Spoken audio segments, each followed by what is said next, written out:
Thank you. Nick, you can see my screen and you see project management now? Yes. Awesome. So just to wrap up quickly, we sent out a campaign. Sean Michael raised his hand. My back office guy leveraged the scheduling module, scheduled the estimator. Estimator went out there, used that nice simple app on the iPad, did the whole estimate, created the proposal. Nick at the back office saw what the estimator had done. He reviewed it, liked it, sent it via DocuSign. Sean Michael signed it. Now we are over to the project management app because the project has been signed. And this flow is more like roof installation. So it's a new project that we are handling. And I'll show you the service piece later. So in pre-production, what happens is that as soon as Sean Michael signs it and we close that opportunity, everything gets copied over automatically. So for example, you see in here roof install, the opportunity number comes over, bidding to end user is Sean Michaels in this case, and it brings in all these details that I have. But more importantly, what it does is it brings in my estimate. So you see 34,000 estimate is in here, 22,792. Whatever scope of work, inclusion, exclusions I have kind of finalized and exactly the site is all in here. Now, there are some other aspects that I want to showcase because this is where that inter-team collaboration starts. Now, first of all, I want to start working on the procurement piece. Okay, so I go on the procurement and say, okay, what do I need for executing this project successfully? I need the only material for the simplicity of this demo was for shingles. So I can go in here and I have an amazing module within BoldBuild that allows you to select your preferred vendor who would give you this equipment. I won't go into the demo of that in detail, but this is what it is here, open vendor pre-qualification app. And based on that, you just select the vendor that you want to provide you pricing for what shingles. So if I go into my vendor list, you will see I chose Bechtel for this one. So I can look at it, Bechtel is here. And if I look at it from the material standpoint, you will be able to see the fact that it is providing me wood shingles and 17,500 is the cost for that. If I had multiple vendors, I could look at it by vendor, by service, by material, by equipment, whatever you may have it there. And here I can get multiple bids for it as well, and I can just go into a contract with one of them. So if you go back to the vendor, you see it says contracted because I selected Bechtel as my provider for these wood shingles that I'll be using. The other important thing is I put together my team. And these roles are all templatized. I can put in foreman, superintendent, technicians, all of that. I can also put in Shawn Michaels as a stakeholder, so he's the owner. You can see him in here as well. So all of that detail is captured in the system too. Now, the other piece I want to show you is the whole document management piece. Document management is huge. Why? You have insurance documents that you want to save, and you want those to be easily accessible throughout the course of this project. So within BoldBuild, we have this module that allows you to save all these documents.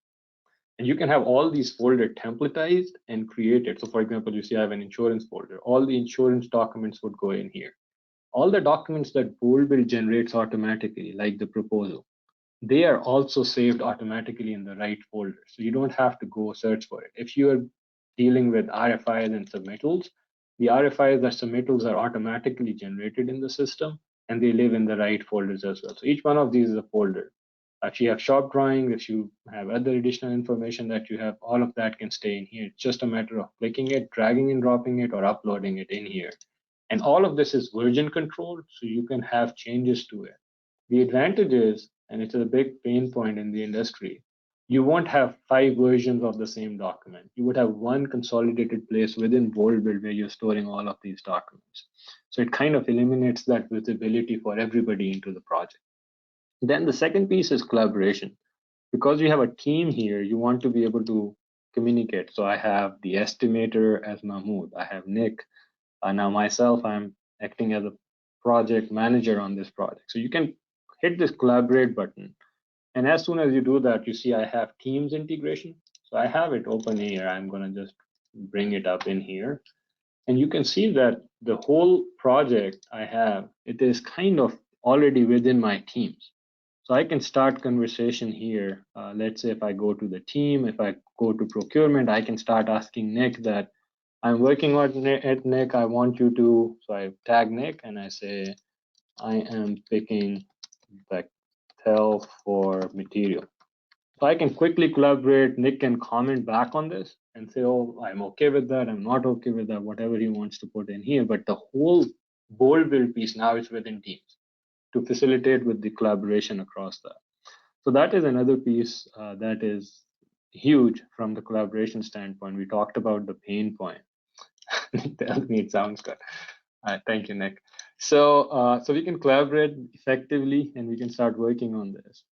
And the next thing I want to show you is the schedule, but I'll go into the schedule board once I get to the project stage.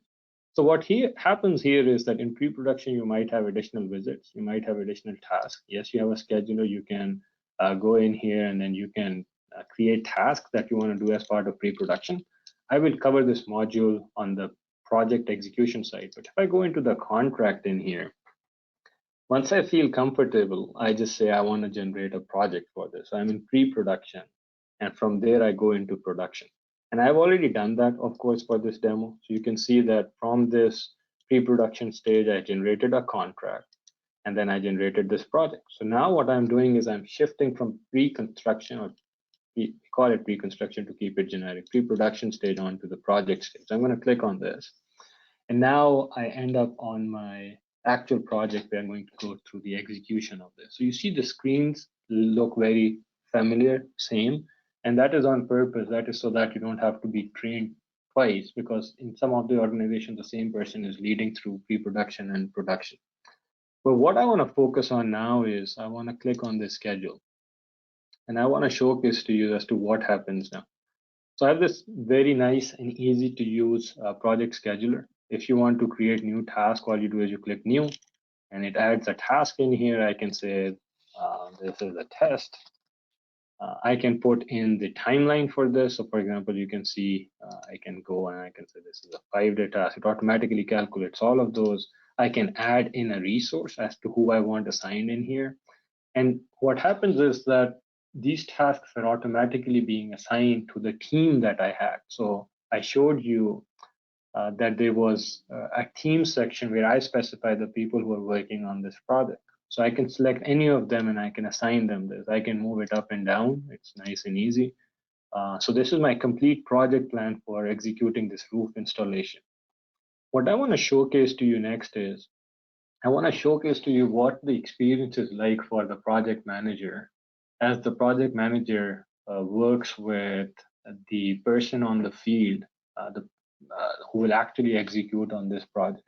So the one that I'm going to use is install shingles, and I've assigned it to myself, who is the laborer here. So let me just go back to my video and show you the second video on the task execution. So give me just 1 second here. All right. So this you can see, this is the same project plan that I showed you there. I'm just kind of minimizing some of these things so that you could focus more on the task. So you can see in here, I have this task of installing shingles, and I'm going to assign it to myself, which is what you saw in that previous screen. And you see I have 4 hours of the actual time already done on this, and I have 32 hours estimated. And the task is 12% complete right now. So what I want to showcase to you is in real time, what's the experience for Tayyab on the field when you start working on installing shingles, and what is it like? So this is our mobile app that the field person would be using. You see it shows install shingles as a task. I click on that, and the first thing that a lot of you ask for is you have this nice camera icon on the top. I can click on that and I can take as many pictures. So again, I'm lazy. I'm not at the job site. I'm just taking these photos in my office for the sake of this demonstration. So I take all of these photos and I can, if these are receipts, I can associate it with the PO that you saw. I chose Bechtel as my provider for wood shingles, and I can hit OK there.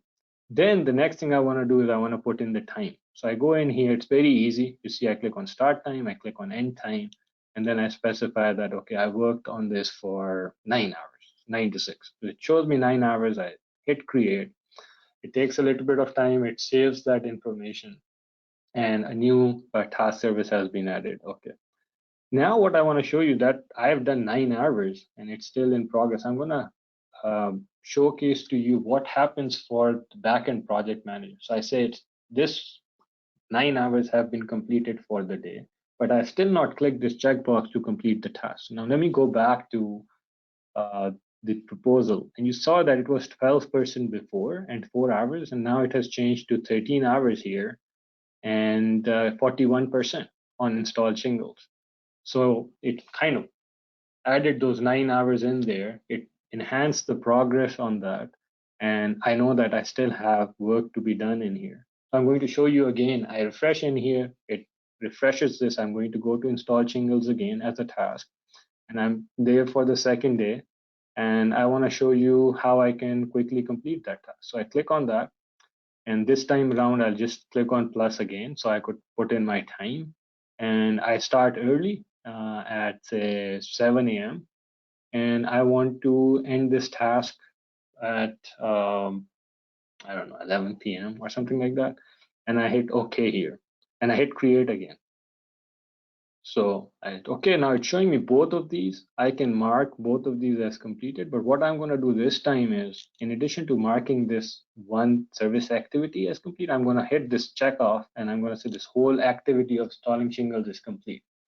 So as soon as I do that and I hit OK in here, the task is gone from my list because the task is not open. And if I refresh my project plan, you see now it's 100% done.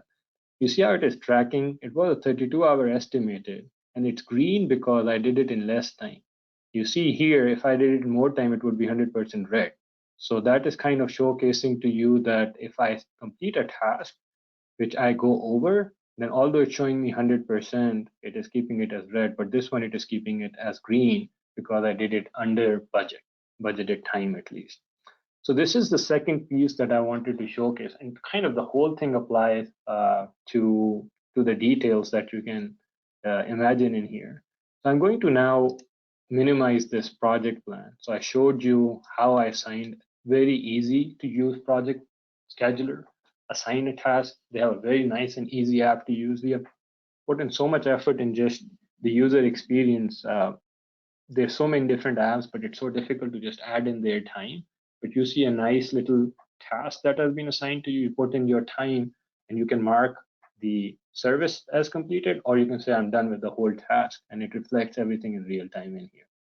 Any questions for me, Nick? Yeah, this one kind of goes back to the estimation piece and the proposal generation. There's a question that came in as far as, can the photos be uploaded automatically to those proposals? Absolutely. The proposal that I generated will have the photos that the estimator took embedded in there. Now there's a setting we have. You can mark a photo as internal or external. If you mark a photo that you take as internal, it won't be in the proposal. But right now that functionality is already there. If you mark it as external, the photo becomes part of your proposal. Good. And then another question came in about that app that you just showed, the field app. Is there a cost associated with that app? No, that app in itself is free. It's a mobile app anybody can download who is using BoldBuild, and they can start using that app. Perfect. No additional cost. Okay. What I want to showcase to you is, so we had Thayab, the laborer, go in and work on this install shingles application. So what I want to do is I want to show you this progress tracking. So what happens is that every time time is inputted into this, you can see that time in here along with the price and the cost. So for example, let me come in here. I'll filter it based on the most recent activity. So I go nearest to all this. And you see these are the two tasks, or 2 times the time was logged, 9 hours and 16 hours. And it is telling me the estimated cost that I have as well as the price for this. So I can easily see what my price is, and I can use this information for invoicing. So our system has this invoicing module. I can now come and I can generate an invoice for the progress that we have made on these tasks.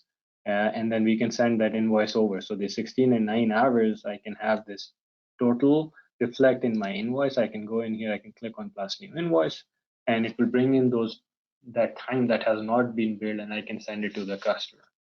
Similarly, I have my PO in here. So if you saw that I used Bechtel and I have 17,500, I can track the material I receive, and I have material tracking against this project showing me that I had 5,000 square feet of wood shingles that I needed.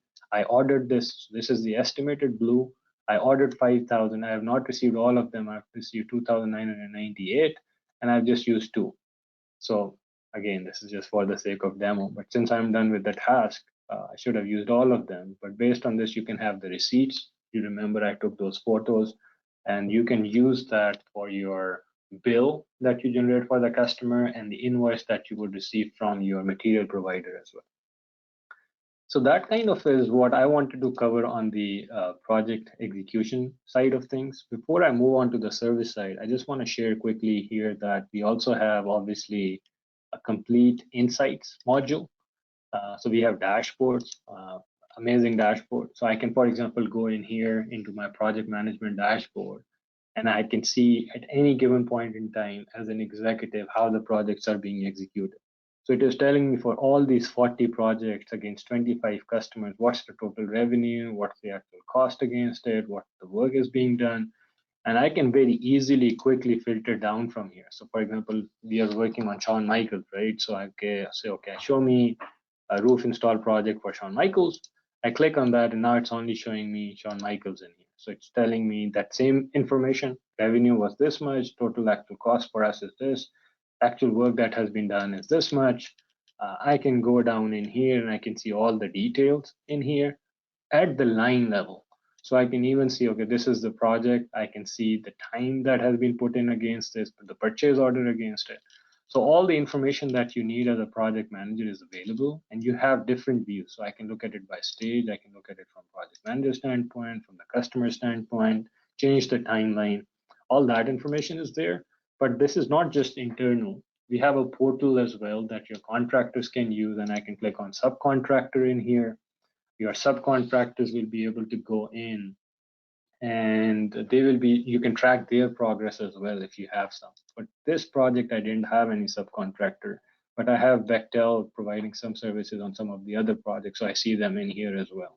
So we have this whole dashboarding module kind of already part of the pole build offering, which is huge for your executives because it gives you an oversight of all the projects that you have within your organization. So that's kind of what I wanted to cover on the project execution. Now, the last thing I want to showcase to you is the field service module, because we know that a lot of you have to deal with lots of requests like leakages and repairs and so on and so forth. So I'm going to move on to that, Nick, unless you have any. Okay, it looks like Nick has no questions. Sorry, I couldn't find the mute button. No worries, perfect. So here, this is the field service module, as you can see up in here. And this is probably going to be your dispatcher who is using it. So what happens is that I open up, say, Shawn Michaels in my system. And it's very easy to open up Shawn Michaels. So that's if I go in here and I search for Shawn Michaels. It is going to find Shawn Michaels, and you will see that I have multiple incident requests that have come in. So one time you said chimney leak, leaky roof, bold roofing is not really doing an amazing job. So Shawn has some issues here. Repair wood shingle roof and all of these, right? And what this is, it's just an incident. So somebody asked a question earlier where they were saying, what if someone calls in and not through your marketing module? So this is exactly what happened. Somebody called in. So Shawn Michaels called in and said, hey, I need to do a repair work on my roof that you guys installed. A person received the call through integration. It pulled up Shawn Michaels' record because Shawn Michaels is already in the system. And they just discovered that, yeah, we need to have somebody go. So I can click on this button and I can convert it to work order. Now I already have a work order, so I won't do it. I'll show it to you, but you see how it shows your work order for this case already exists. What I'll do instead is I'll show you work orders in the system. So I click on this and you see I have multiple work orders here in the system, and you can see that it is showing me the whole schedule for all of them. So it tells me this is unscheduled. So I need to schedule this 293 work order for Shawn Michaels if I want to dispatch someone for roof repair. So what I'm going to do is I'm going to open up this schedule board. So I have it open already in here.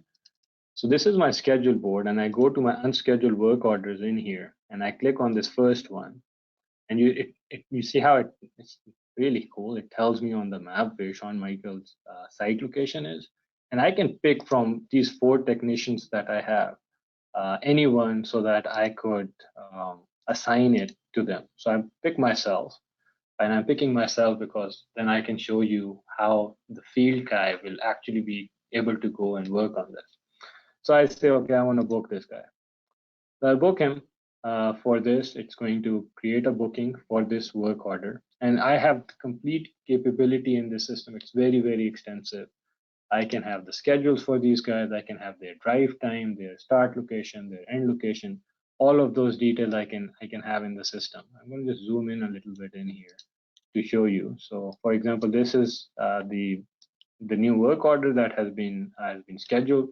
So I have here an example, but I just scheduled one in here. So I'm going to refresh this. Let's see if I can see it if I log in. So I'll have a work order schedule, and this on my calendar, it looks like this. I was expecting it to see it here, but maybe I don't have the location set correct because I have a lot of drive time in here. Maybe a few days of drive time because I'm moving from one state to the other state. But then this person will start working on it. So now Tayyab, as a person who does the repair work, has his, again, mobile app. And he sees on the mobile app that I have been booked on this activity. So I'm going to show you his perspective again through a video as to how you'll go about conducting this repair activity at Shawn Michael's house. So I'm going to minimize this, go back to my slide deck into my demo number 3 here. Yeah, perfect. So here you can see, I see the work order. I can see that I can go into booking status. I can say I'm traveling as soon as I start traveling, so it could calculate that time. I can also, so you see booking status is traveling, but I'm going to just put it as in progress for now. And this is the application that I will use for the whole detail. On the top, I have my different subsections. What I'm going to do is, as part of this incident type, I will be able to record the travel time. But what I want to do first is I want to go into related and I want to open up this work order service tasks, because I have 3 tasks that I have for any roof repair. So I'm going to mark all of these as complete. I start with assess roof condition. I go in here and I say, okay, I'm done with this task. I've assessed it 100%. It's giving me an error because I have to fill in one more field. So let me quickly showcase to you how that is done. And I say that, okay, I did that, and I have been able to complete this. So I'll say the result is passed for the inspection. And I can put in the time that I spent on this one task within this whole process of fixing this roof. So I'm done with the first one. I'm now going to click back and going to go to the second task, which is the actual repair that I have to make. So I click on that. And by the way, you can also take photos as you're doing this repair. So I'm going to click on the repair task. I'll come in here and I'll again say the time that actually I spent was 1 hour, which was estimated as well. I put in my description as the repair is complete, and I'll mark it as 100% complete in here as well. So I put in 100 and I save this. So as I save this, you will see that if I go back to my tasks now, it will show me that this is 100% done. And the last one is just to clean up the repair area. So I'm just going to say, I'll say, yeah, it took me 30 minutes to do that as well. I just hit save. I didn't put in the percentage complete. But if I go back, now I'm done with the 3 tasks. Now what I can do is I can go back to my work order and I can say, okay, I have completed this. So I click on this general tab again, and I scroll down again to where I have booking status, and I change it to completed. But one thing I forgot. What I forgot was I did not go in and say that I've used the material I had and the time that I had for the actual service. So what I'll do is I'll go back in here in the related, and then now I'll go to work order services. So I click on that, and it tells me that you're doing a repair service. I'm going to discard these changes. And then here I go and I say estimation was 1 hour, but what is the line status? So I say I change it to use, and I say, okay, yeah, this is 1 hour.